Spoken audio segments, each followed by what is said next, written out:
Fear. We all have it. We're all grabbed by it sometimes, or all the time. And I'll remind you of that wonderful quote by FDR, which is, "There's nothing to fear but fear itself." It's always been like this Zen koan to me. There's nothing to fear but fear itself. And I think, like, okay, if I was in a shower with an orange coral snake, I should definitely be afraid.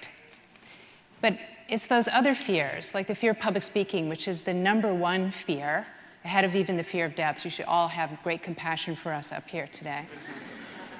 And fear of heights, which is the #5 fear, but only 10% of the population has that one. And fear is this beautiful thing, actually, because if you are really progressing in your life, if you are moving outside of your comfort zone, you're going to smack right up against your fears. Maybe old ones, maybe new ones. So it's an indication that maybe you are really moving forward. So close your eyes for a second, please. Think of something that you are afraid of. And it could be something big, something small. It could be an anxiety or a phobia. It could be somebody that intimidates you. It could be something creative that you'd really love to pursue. It could be a great vision that you'd love to take out into the world. And when you have that, open your eyes. Fear is the main barrier to us achieving our goals. And it's also the main barrier to us achieving our greatest potential. And I believe it's the main barrier to us achieving the evolution of our humanity. I have a very big fear, and I'm going to tell you about it today, and how I'm conquering it, and how I'm helping other people conquer theirs.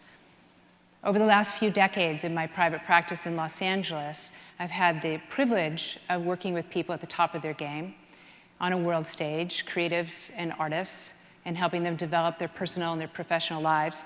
So I've gotten to look at how it works when people are dealing well with fear, and how it works when they're not doing well with fear.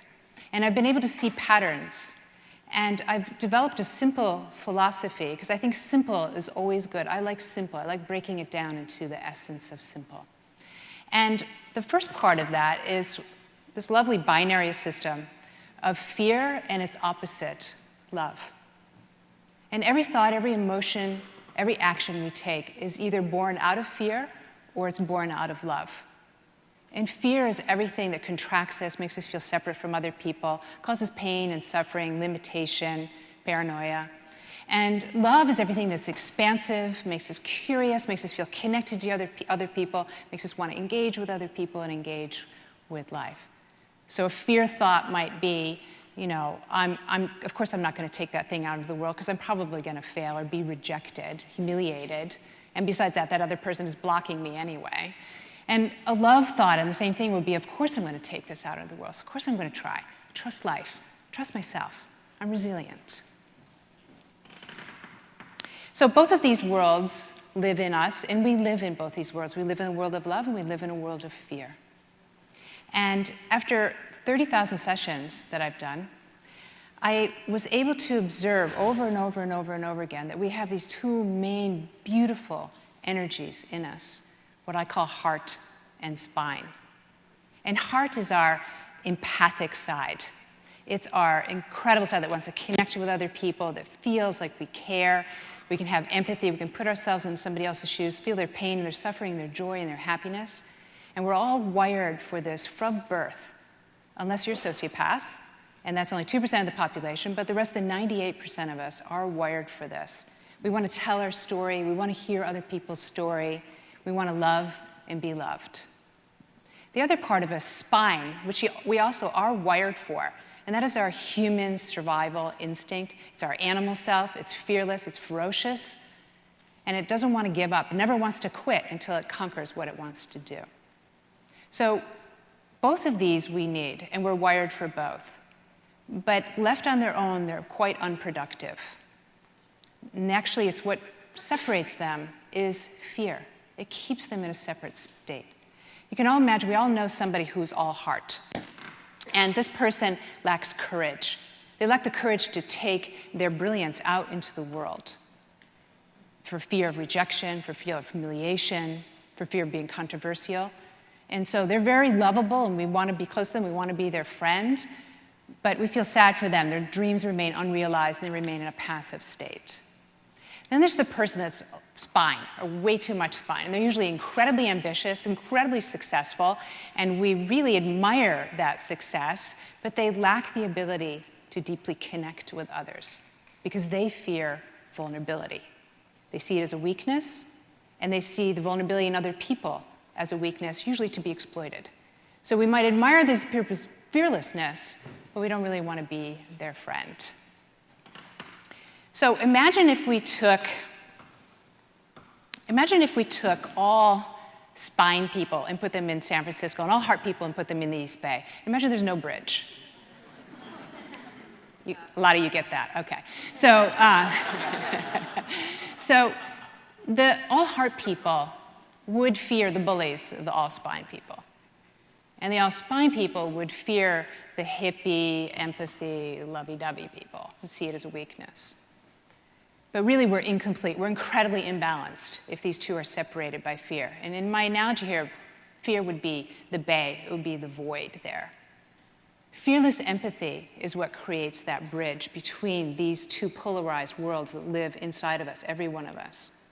It takes the incredibly connected, compassionate side of our heart side and brings it together with the fearless, bold strength of our spine side.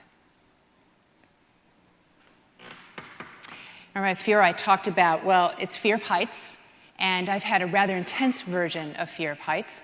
The shaking of the body, the incredibly pounding heart, the going faint, and I've had that my whole life.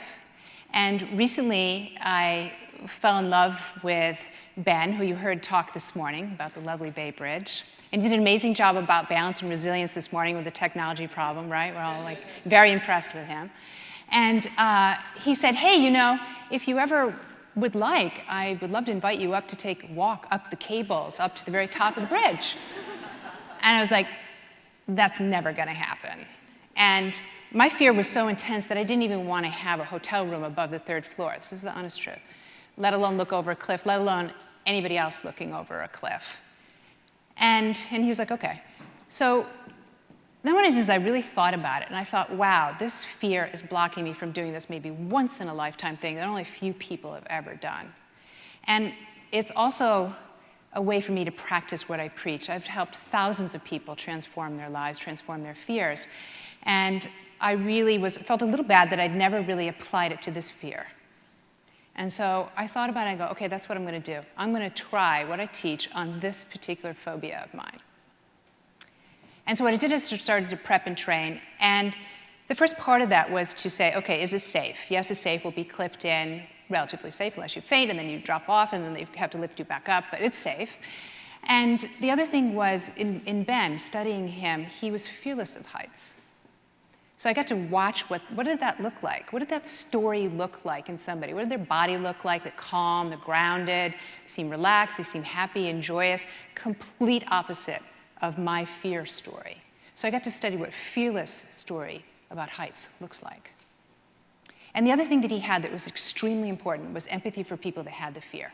He told me a couple stories about how people that had panicked up at the top, and he was able to calmly and safely get them back down. So he was fearless and he had empathy.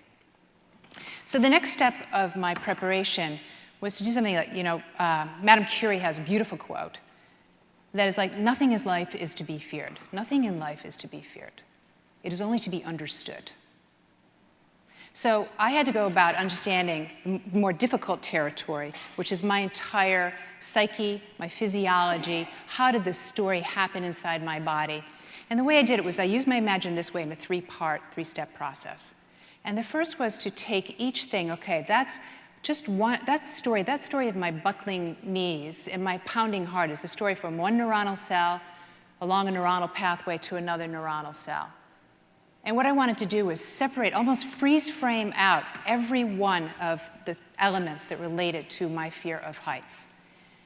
And so this is kind of how it did. And I put each one in its own separate little box. I would say, okay, there's my pounding heart. There's my shaking legs. There's my weakness right there. There's that time that I tried climbing up the Eiffel Tower and had a panic attack a third of the way up and had to humiliatingly crawl my way back down. And there's the part, there's a little bit of shame of never conquering this fear.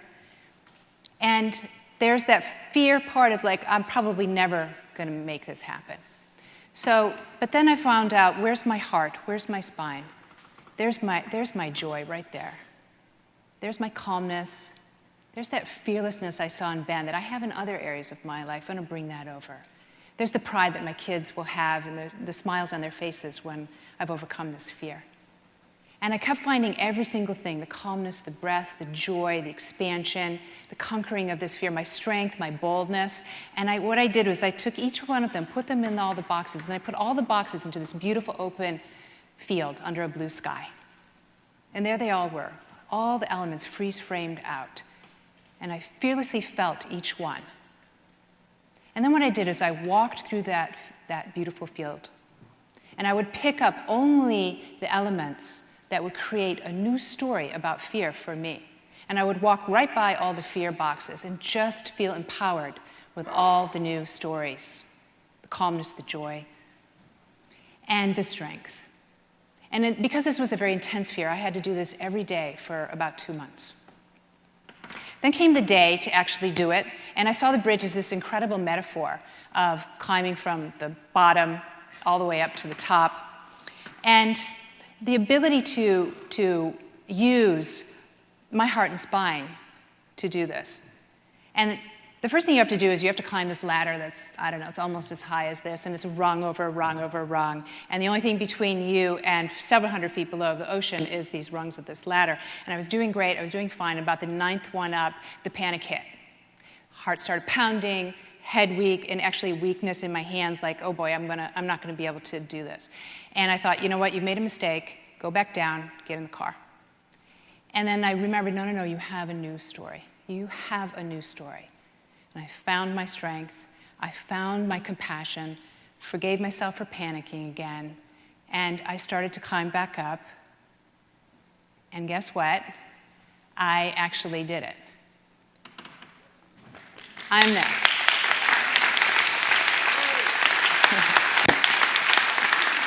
Thank you.